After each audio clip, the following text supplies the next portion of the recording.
All right, today we're opening up a case file, a forensic investigation really, into one of the most common items you'll find in any kitchen, vegetable oil. We're going to run a full audit on the claims made in our source material, which, I have to tell you, presents a pretty startling indictment of this pantry staple. And right out of the gate, our source material hits us with this really provocative question. The entire case we're about to unpack begins with this one idea, that what we call vegetable oil isn't just mislabeled, it might not be food at all. Okay, so let's get into it. Here's our mission briefing for this deep dive. We're going to lay out the entire case in 5 distinct sections. We'll start with the core accusation, then walk through the history, the shocking manufacturing process, what it actually does to your body, and finally, the verdict. So, first up, we're tackling the central charge. And look, the source material does not pull any punches here. It basically opens its case by saying that we've fundamentally miscategorized industrial seed oils as food. So here it is, the core of the indictment.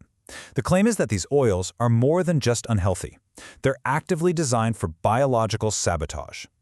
The argument is that they swap out the strong, stable building blocks our cells need with these weak, reactive, unstable materials.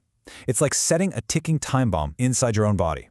So you have to ask, right? How on earth did an industrial product like this end up in pretty much every kitchen cabinet in the world? Well, to understand that, according to the source, we've got to wind back the clock and look at the timeline. The story, as it's laid out here, starts way back in the late 1800s. Cottonseed oil was literally classified as toxic waste and used to lubricate machines. Then, in 1911, a new chemical process called hydrogenation turned that industrial gunk into a solid white paste you might have heard of, Crisco.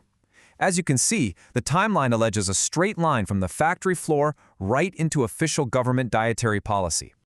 Okay, but here's where the story takes a really critical turn. The source makes a huge point of this. In 1948, Procter Gamble, the same company that made Crisco, made a massive donation to the tiny American Heart Association, and we're talking a donation worth nearly $20 million today. The claim is that overnight, the AHA became this massive organization and, well, began recommending the very products made by its new benefactor. And this lipid hypothesis, this was the science used to back it all up. The source argues its creator, Ancel Keys, basically committed scientific fraud. He allegedly cherry-picked data from just 7 countries that fit his theory, while completely ignoring 15 other countries whose data totally contradicted it. And just like that, traditional ancestral fats were demonized. Okay, so let's shift gears and look at how this stuff is actually made. Because according to the source, the word brutal doesn't even begin to cover what it takes to get oil out of a hard, dry seed like a corn kernel or a soybean. Just look at this process. First, the seeds are crushed and blasted with high heat, which immediately damages the fragile fats inside. Then, the whole mash gets a bath in hexane, which is, a neurotoxin derived from petroleum. After that, it's washed with acid and lye, bleached with industrial clay to get rid of the gross color, and finally, get this, it's deodorized with steam hotter than 500 degrees Fahrenheit, because at this point, it smells rancid. The source claims this last step is what creates those deadly trans fats. And that brings us to this quote which really just sums it all up.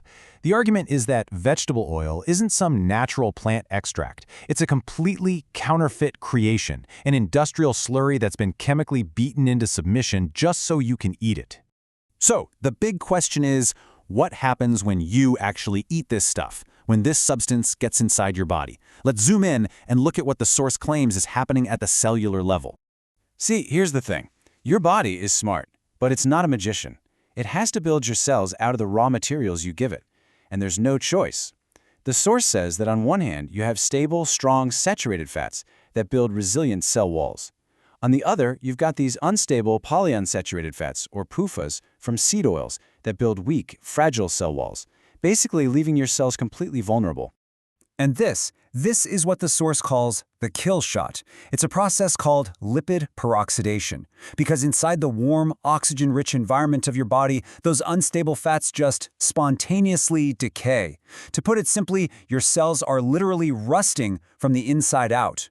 Now this cellular rust, it doesn't just sit there. It splinters off, creating these toxic byproducts, oxalams and alleys.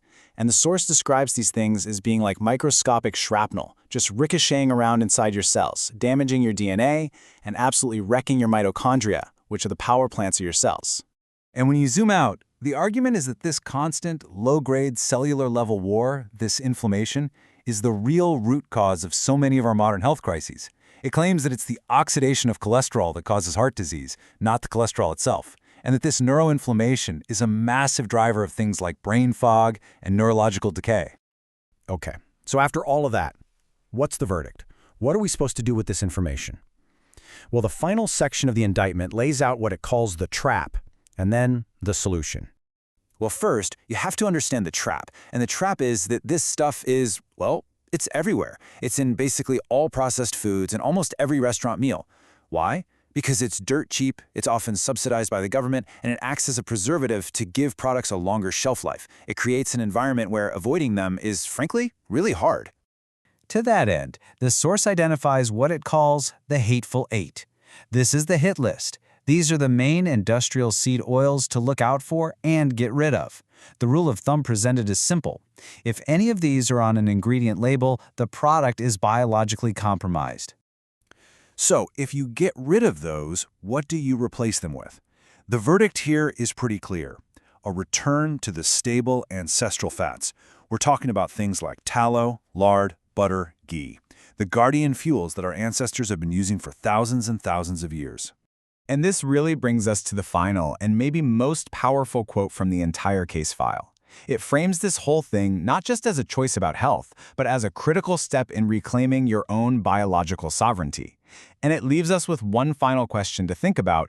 What are your cells being built from today?